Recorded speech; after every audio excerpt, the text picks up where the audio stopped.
Nabarsisi, nabarsisi, nabarsisi, muftako nabarsisi. ክርስቶስ ተንሥአ እሙታን በአብይ ኃይል ወስልጣን አሰሮ ለሰይጣን አግዓዞ ለአዳም ሰላም እምይእዜሰ ኮነ ፍስሐ ወሰላም። ክርስቶስ ዱ'a mo'ee ka'eeraa humnaaf aangoo guddaadhaan seexana sidheeraa addaamiinis gargaaree egaan biyya lafaatiif nageenyi tokkummaan jaalalli ta'eera baruma baraan ameen. kabajamtoota daawwattoota keenya biyya keessas biyya alaas teessanii sagantaa kanaa kan hordofaa jirtan akkuma beekamu guyyaa kaleessaa guyyaa du'aa ka'uu gooftaa keenya Yesuus Kiristoos booda guyyaalee jiran yookaan torban tokko guutuu guyyoota jiran maqaa isaanii wajjin bataskaanni keenya maal jettee nu barsiisti waan jedhamu kaasnee guyyaa kaleessaa roobiin maal akka jedhamu walii wajjin baranneerra. guyyaa har'aa immoo guyyaan kamisaa maal jedhamee waamama. egaan aangoo du'aa erga nuu cabsee du'a keessaa erga nuu ka'ee gooftaan keenya Yesuus Kiristoos guyyooti jiran hanga torbee du'aa ka'uu isaatiitti guyyaan kamisaa addaam jedhamee waamama. addaam jedhamee waamamuunsaa addaam waaqayyo wajjin waan baay'eedhaan akka inni wal fakkaatu beekna.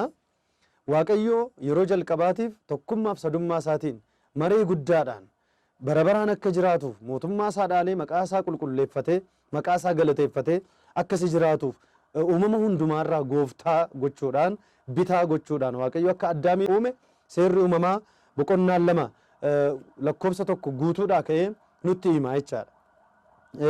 guyyaa irraa garuu kan nuti yaadannoo godhannu waaqayyo keenya sagalee isaatiin addaamiif akkuma abboommii laachaa ture akkuma ajaja laachaa ture sagalee isaatiin immoo addaam erga kufee booda addaam erga badee booda waaqayyo addaamiif abdii kenneera. waaqayyoon iccitii sillaasee keessatti yeroo barannu laphee abbaatiin yeroo yaadan sagalee ilmaatiin yeroo dubbatan qulqulleessuuf jiraachisuu hafuura qulqulluutiin yeroo jiraatan sillaaseen akkeenya isaa kana yeroo dhaggeeffannu fedha abbaatiin sagalee ilmaatiin jiraachisummaa hafuura qulqulluutiin addaam waaqa biraa ajaja argateera abboommii argateera abboommii sana shaareera. abboommii sana erga shaaree booda garuu seera uumamaa boqonnaa 3 lakkoofsa 15 irra sagalee jiru yeroo dubbisnee ilaallu addaam abbaan keenya seexanni qaama bofaarra buluudhaan kan inni hin nyaatin ittiin jedhe nyaachisuudhaan waaqayyoon gansisiisuudhaan addaamiin gannata keessaa akka inni ba'u akka inni ari'atamu akka inni gadadamu isa taasiseera. yeroo isa taasisu kana garuu waaqayyo addaamiin barbaachuu hin dhiisne. jireenya keenyatti yeroo deebisnu waaqayyo utuu isa dagannu utuu abboommii isaa dhiisnu utuu seexana dhageenyu kan nu barbaade kan nu barbaadu hin daganne kan nu waamuu hin daganne waaqayyo galanni ulfinni isaaf haa ta'u. egaa abboommii koo dhiisteetta akka baatitti hafi hin jenne waaqayyo addaamiin hin barbaade. yeroo addaamiin barbaadu addaam qullaasaa ta'ee ture. yeroo addaamiin argu addaam sodaatee ture. yeroo addaamiin argu addaam beela'ee ture. yeroo addaamiin argu addaam qofaa isaa sodaatee birratee jiraachaa ture. sodaa waggaa 7 guutuu isa hin mudannetu abboommii waaqayyo darbuu isaarraan kan ka'e isa mudate. beela waggaa 7 guutuu isa mudatee hin beeknetu waaqayyo irra darbuu isaarraan kan ka'e beelli isa mudate. dheebuun isa mudate. qullaa ta'uun isa mudate. birrachuun qorruun akkasumallee aduudhaan waxalamuun jooruun jaawwaaruun isa mudate. waaqayyoon dhabee waa hedduu waan tokko utuu hin buufatin badii adda addaa keessa yeroo kufu abbaan keenya addaam waaqayyo gaa samiirra taa'ee erga addaamiin argatee booda eessa jirta jedhee erga isa gaafatee booda waaqayyo addaamiif waadaa kana galle. guyyaa 5 walakkaa booda dhala keerraa mucaa keerraa dhaladhee siin fayyisa jedhee. wanti guddaan nuti yaaduu qabnu waadaadha kun waaqayyo waadaa addaamiif galedha. siin fayyisa dhala keerraa dhaladhee guyyaa 5 walakkaa booda yeroo akka mucaa namaatti lakkoofnu qulqulluu Phexros bal'isee yeroo nutti himu guyyaan 1 waaqayyoon biratti jala murree baruu qabna akka guyyaa kaleessaa akka dukkana kaleessaa ifatti bareeteetii jedha qulqulluun abbaan keenya qulqullichi Phexros. Egaa nutis akka waaqayyootti yaaduu, akka waaqayyootti lakkaa'uu, akka waaqayyootti jiraachuun amala keenya waan ta'eef guyyaa 5 walakkaa jennee wal barsiisne. Guyyaa 5 walakkaan sun sirni uumamaa kan jalqabe, seerri uumamaa kan jalqabe guyyaa sanbataarraa kaanee gaafa akkas achi lakkaa'annu guyyaa xumuraa mucaan namaa itti dhalate, mucaan namaa itti uumame guyyaa kamisaa argachuu ni dandeenya. Guyyaa jimaataatti immoo guyyaa mucaan namaa lammata itti dhalate. Addaam lammaffaan Addaam isa jalqabaa du'a isaa du'ee fi waraansa isaa waraanamee fi beela isaa beela'ee fi boolla isaa awwaala isaa keessa seenee fi guyyaa lammataa inni itti mucaa namaa lammata akka inni dhalatu taasisedha. Guyyaan kamisaa sun egaan abdiin Addaamiif galame sun guyyaa itti raawwatamedha. Guyyaa itti xumuramedha.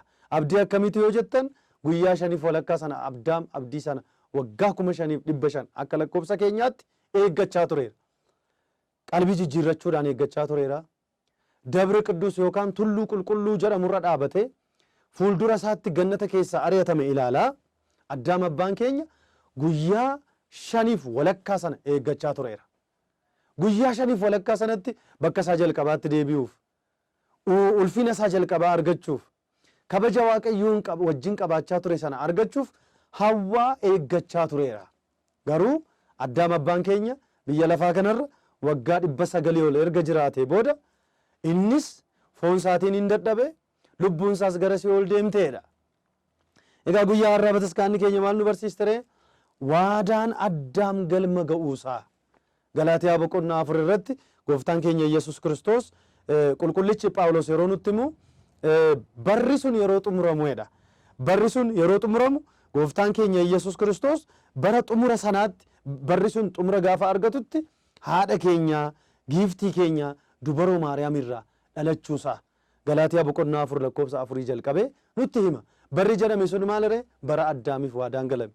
Samii irraa gadi siin bu'aa, du'a keesiif du'ee jireenya koo siif falladha, bakka ati keessaa baqatetti ijoollummaadhaan mucummaadhaan bara baraan sin deebisa jechuudhaan waadaa gale kan fiixaan ba'u Waaqayyo, kan fiixaan hin baane waadaa kan hin galle Waaqayyo, sagaleensaa jechisaa waadaansaa kan hin rirranne Waaqni keenya samii irraa gadi bu'ee Addaam lammataa ta'ee foon abbaa keenyaa, foon keenya, foon Addaam karaa giiftii keenya haadha keenya dubaroo Maariyaam uffatee Waaqni hin murtoofne murtaa'ee, Waaqni hin argamne argamee, Waaqni hin qaqqabatamne qaqqabatamee foon Addaam sanaan lammata mul'ate ogummaa guddaadhaan fannoo irratti diiyaabiloosiin nu hidhee karaarraa nu butee waadaa Addaam yeroo raawwatu fannoo gubbaatti maal jedhee dubbate gooftaan keenya?